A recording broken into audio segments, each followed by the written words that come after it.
Hey everyone, welcome back.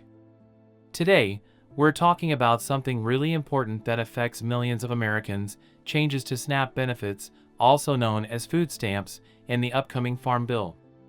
You might be wondering, why does this matter to me?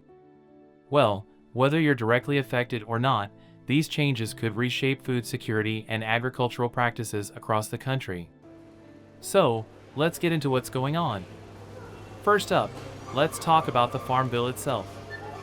This bill is a massive piece of legislation that comes around every 5 years, and it covers everything from agricultural subsidies to food stamps. The current bill is set to expire on September 30th, and there's a bit of a rush to get a new one on the table.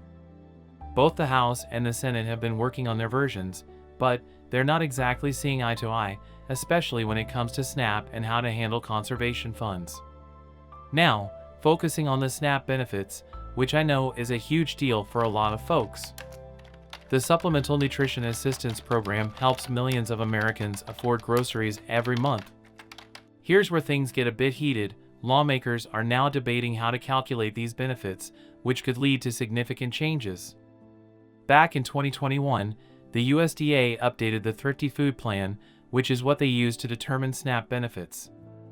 This update led to a 21% increase in benefits, following new data on food prices and dietary needs. But not everyone was happy about this. Some felt it was an overreach by the executive branch, leading to a larger slice of the Farm Bill pie going to SNAP, to the tune of $1.2 trillion out of a nearly $1.5 trillion total. So now, the House's take on the new Farm Bill wants to pull back on this a bit.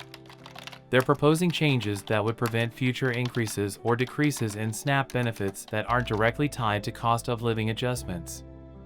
Essentially, they want to make the program cost neutral, keeping things stable but also limiting flexibility. On the other hand, the Senate is looking to maintain the current method, allowing for reevaluations every 5 years to ensure benefits keep pace with actual living costs. They argue that this flexibility is necessary to ensure no one falls through the cracks if economic conditions change. So then, let's talk about what this means for everyday folks. If the House gets its way, we might not see SNAP benefits increase much in the future, regardless of whether food prices go up or dietary guidelines change. This could make it tougher for some families to make ends meet. However, their approach could also protect against sudden drops in benefits, which could provide a sense of stability for people relying on SNAP.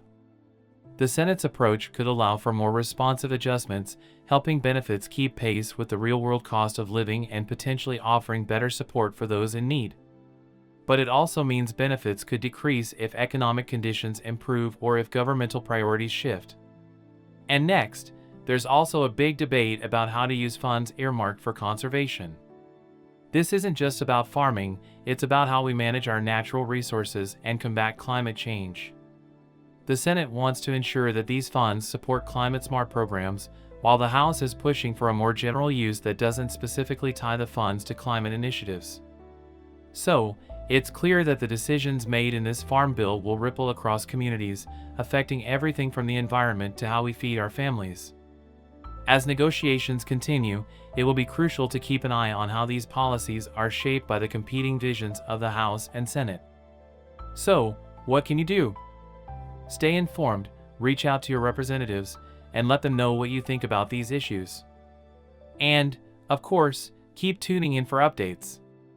We're all in this together, and understanding these policies helps us all make better decisions for our families and our communities. Thanks for watching, and I'll see you next time.